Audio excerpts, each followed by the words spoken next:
59 AD. A Roman emperor invites his mother to dinner. A warm evening, wine, laughter, they embrace before she leaves. He even sends her home on his personal boat. What she doesn't know is that the boat has been specially built to collapse in the middle of the sea. What he doesn't know is that his mother would survive. Her name was Agrippina the Younger, sister of Caligula, wife of Claudius, mother of Nero, and the most dangerous woman Rome had ever seen. Born on November 6, 15 AD, Agrippina entered a world that should have destroyed her. Her father was Germanicus, Rome's most beloved general. Her brother was Caligula, Rome's most feared emperor. And after Caligula's assassination, which we covered in episode 1, her uncle Claudius took the throne. Agrippina had already survived more than most Romans ever would. Caligula had exiled her to a remote island, forced her to carry the ashes of a man he had executed, and threatened her life more than once. She came back. When Claudius became emperor after Messalina's execution, Agrippina saw her moment. In 49 AD, she married Claudius, her own uncle, making herself Empress of Rome. And from that moment, she had one goal: to make her son emperor.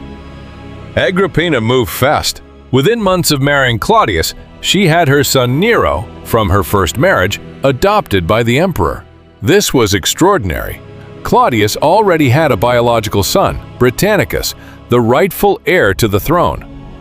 But Agrippina was relentless. She arranged for Nero to marry Claudius's daughter, making him both adopted son and son-in-law of the emperor. She removed anyone who stood in her way. Advisors who challenged her were exiled. Officials who questioned her were destroyed. She appeared on Roman coins, something almost unheard of for a woman who wasn't empress in her own right. She sat beside Claudius during official audiences, receiving foreign ambassadors as his equal. Rome had never seen anything like it. And then, Claudius began to have doubts. Ancient sources suggest he started reconsidering. Perhaps Britannicus should be emperor after all. He never got the chance to act on it. In 54 AD, Emperor Claudius died. The official cause? A plate of mushrooms. Most historians believe Agrippina poisoned him. Nero became emperor at just 16 years old. For the first years, Agrippina ruled through him. She sat behind a curtain during Senate meetings, listening to every word.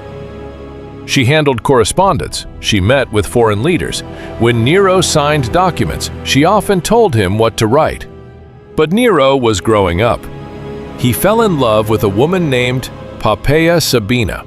Agrippina disapproved. She wanted to control who her son loved, and therefore who held influence beside him. Nero began pushing back. In 55 AD, Nero removed Agrippina from the palace. She was forced to move to a separate residence. Her access to the emperor was cut. That same year, Britannicus died at a banquet. Witnesses believe Nero had poisoned him. With his only rival gone, Nero felt no need to keep his mother close. He began accusing her of plotting against him, and then he started planning how to kill her. Nero's plan was designed to look like an accident. He commissioned a special boat, built with hidden lead panels in the ceiling, designed to collapse on command, sinking the vessel in the middle of the sea. He invited Agrippina to dinner. He was warm, affectionate. He embraced her when she left. She boarded the boat. Out at sea, the mechanism was triggered. The ceiling collapsed. A woman beside Agrippina was crushed instantly. Agrippina jumped into the water and swam to shore. When Nero received the news that his mother had survived, he panicked. He immediately accused her of plotting to assassinate him, claiming the failed boat was her doing. Then he sent assassins to finish the job. That night, 3 men forced their way into Agrippina's villa. She knew immediately why they had come. According to the historian Tacitus, as they raised their weapons, Agrippina pointed to her own body and said, "Strike here."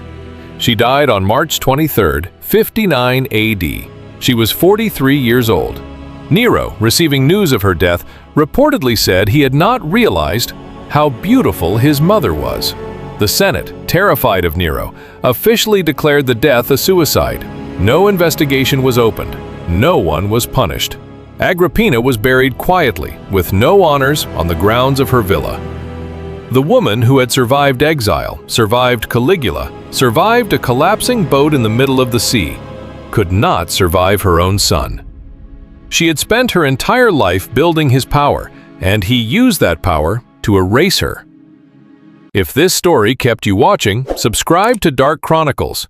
Every week we go deeper into the stories history tried to bury. Next time, we follow the man she left behind, Nero, the emperor who burned Rome and blamed everyone else.